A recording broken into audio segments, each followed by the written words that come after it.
क्या आप जानते हैं कि नेशनल डिफेंस एकेडमी में एकेडमी के बेस्ट कैडेट को कौन सा अवार्ड दिया जाता है? Lachit Borphukan award national defence academy के बेस्ट कैडेट को दिया जाता है। इस अवार्ड की शुरुआत सन 1999 से हुई थी, लेकिन सवाल ये है कि कौन है लचित बोरफुकान? विशाल नदी ब्रह्मपुत्र की गोद में बसा असम अपनी प्राकृतिक सुंदरता, हरियाली और अपनी अनूठी संस्कृति के लिए मशहूर है। लेकिन इसके इतर असम की एक और पहचान है, जो लचित बोरफुकान है। ब्रह्मपुत्र नदी का बहता पानी और उसके बगल की उपजाऊ जमीन लचित बोरफुकान की वीरता, पराक्रम और कुशल सेना नेतृत्व की एकमात्र चश्मदीद गवाह हैं। भारत के असम राज्य में करीब 600 साल राज करने वाले अहोम साम्राज्य के बारे में कम ही लोग जानते हैं।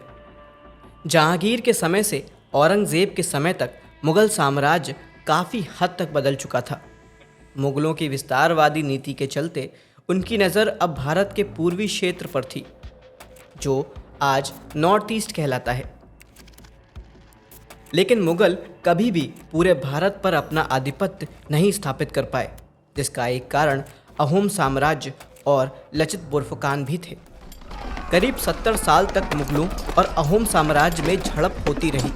मुगल साम्राज्य हर पैमाने पर अहोम आर्मी से बड़ी और ताकतवर थी, फिर चाहे वो संख्या बल हो या उस समय के आधुनिक हथियार।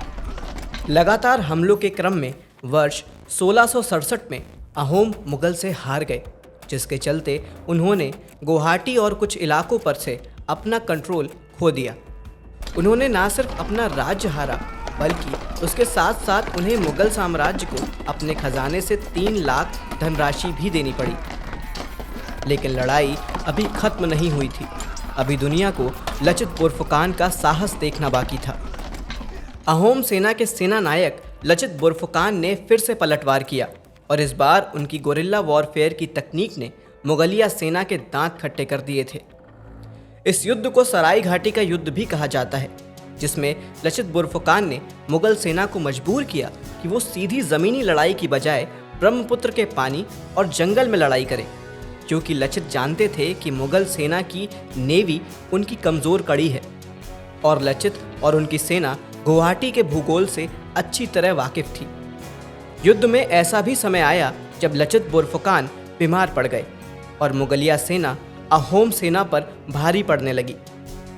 सेना का मनोबल टूटने लगा। तब लचित बोरफुकान ने उनका मनोबल बढ़ाते हुए मुगलों से अपनी सारी खोई हुई ज़मीन वापस हासिल कर ली। सराय घाट के युद्ध के बाद मुगलों ने उत्तर पूर्वी भारत से अपना ध्यान हटा लिया और कभी भी अहोम राज्य पर आंख उठाकर नहीं देखा। ये दुख की बात है कि हमारे देश की मुख्य धारा के इतिहास में लचित बोरफुकान को वो स्थान नहीं दिया गया जिसके वो हकदार थे। लेकिन हमारी देश की सेना ने उनको वो जगह दी जो उन्हें मिलनी चाहिए थी। लचित बोरफुकान एक कुशल सेना नायक और साहस के प्रतीक हैं। शायद यही वजह है कि नेशनल डिफेंस एकेडमी के बेस्ट कैडेट को दिया जाने वाला अवार्ड लचित बोरफुकान के नाम पर रखा गया है।